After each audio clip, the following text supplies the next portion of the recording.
Hatimaye siri imefichuka ni kwa nini Israel na Marekani zimeamua kufanya mashambulizi kwa mara nyingine tena katika ukanda wa Gaza.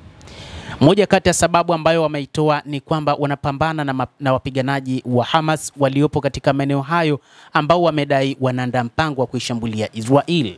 Lakini ukweli umefichuka ni kwamba Israel na Marekani zimepanga njia nyingine ya kuwaondoa wakazi wa Gaza, na kwamba mpango huo sasa ni kuwapeleka nchini Syria baada ya Misri na Jordan kukataa kuwachukua watu wa Gaza.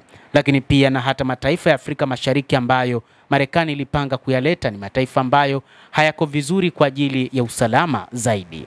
Ripoti hiyo imekuja wakati Israel inafanya kazi kimya kimya kuendeleza mpango tata uliopendekezwa na Rais wa Marekani Donald Trump, ambapo zaidi ya watu milioni 2 wa Gaza watatumwa kwa kudumu kwingineko, ambapo watapelekwa wakati huu huko Syria. Jambo hili limeifanya Israel ifanye mashambulizi, na malengo yake ni kwamba wakati huu wakazi katika ukanda wa Gaza kwanza hawana mahala kwa ajili ya makazi kutokana na mashambulizi makubwa yaliyofanyika tangu mwaka 2023, lakini pia wakati huu wanafanya mashambulizi mapya, na mpaka sasa inadaiwa kwamba zaidi ya watu 300 wameshauawa tangu kuanza kwa mashambulizi hayo yaliyofanyika siku ya leo Jumanne. Mapendekezo ya Marekani ni kwamba ichukue umiliki wa eneo lililoharibiwa na vita na kusimamia mchakato mrefu wa kulisafisha na kuendeleza kama mradi wa mali isiyohamishika. Wachambuzi na wachunguzi wa mambo wamesema mpango huo kabambe hauwezekani, na washirika wa Marekani na Kiarabu wamekataa kuhamishwa kwa Palestina kutoka katika ukanda huo. Aidha, inaelezwa Rais wa Marekani Bwana Donald Trump wakati anawatisha wa Iran kwamba wasithubutu kuendelea kulisaidia kundi la wapiganaji wa Kihouthi, na kwamba wakati wote huenda wakaanzisha mashambulizi dhidi ya Iran. Ni wakati huo ambapo wanatoa maonyo kwamba Iran isije kathubutu kufanya mashambulizi ndani ya Israel.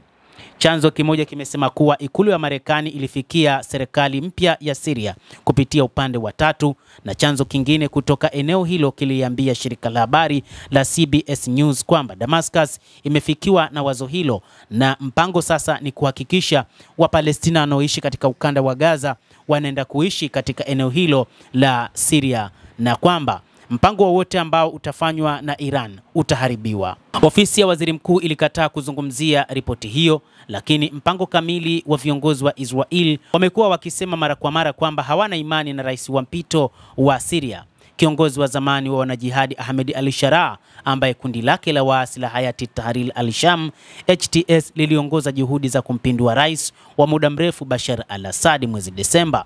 Lakini Israel inakalia eneo la Befa kando ya mpaka nchini Syria na kufanya mashambulizi ya angani kote nchini Israel.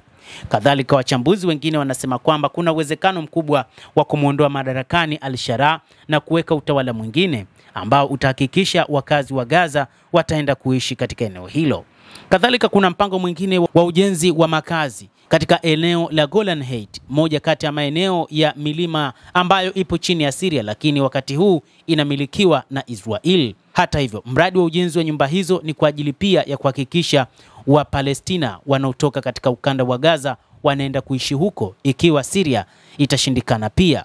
Trump alipendekeza mpango wake wa Gaza baada ya upatanishi wa Marekani, Misri na Qatar kusitisha vita vilivyodumu kwa miezi 15 katika ukanda wa Gaza vilivyoanza Oktoba 7 mwaka 2023, wakati kundi la kigaidi la Wapalestina Hamas lilipoongoza zaidi ya washambuliaji 5,000 kuvamia kusini mwa Israel na kuua watu zaidi ya 12,000 na kuwateka nyara raia zaidi ya 250.